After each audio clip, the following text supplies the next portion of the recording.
We know that using the T dot circle, we can create a circle on the turtle screen.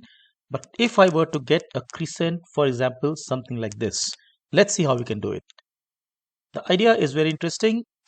Say we have a circle and I want to get a crescent. All I need to do really is to draw one more circle at a slight offset from the original circle, but still overlapping. And also I'm going to make the pen and the fill color of the second circle same as the background color. So that's the idea.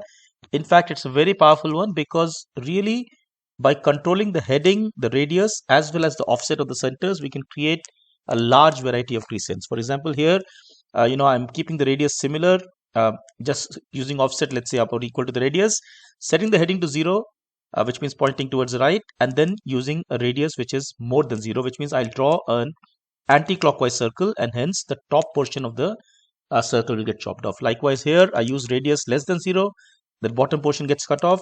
Here I have used an offset which is kind of more towards the left, and then now when I draw an clockwise circle, then I see only this portion. And a lot of things can be done with this, as you can imagine, by controlling the heading, offset, and the radius.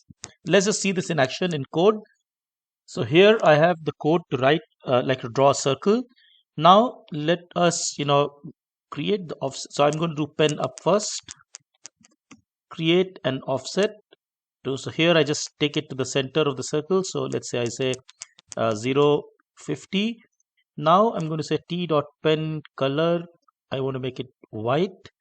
Also T dot fill color, I want to make again as white.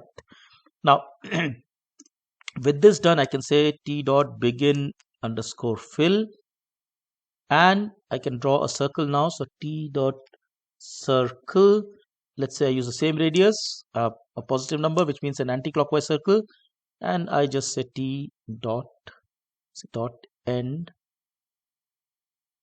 If I run this code, I end up with this crescent, which is the top portion has been removed, as we can imagine. Now let's say I did a radius of say -50. Now this code gives me a crescent of a different shape where the bottom portion has been removed. Let's just try a few other things. Let's say instead of 0.50, I make it go to, let's say 0.80, and I then draw a similar circle.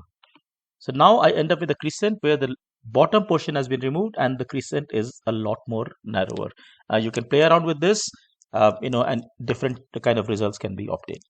I hope this gave you an idea. Take care. Thank you so much. Bye-bye.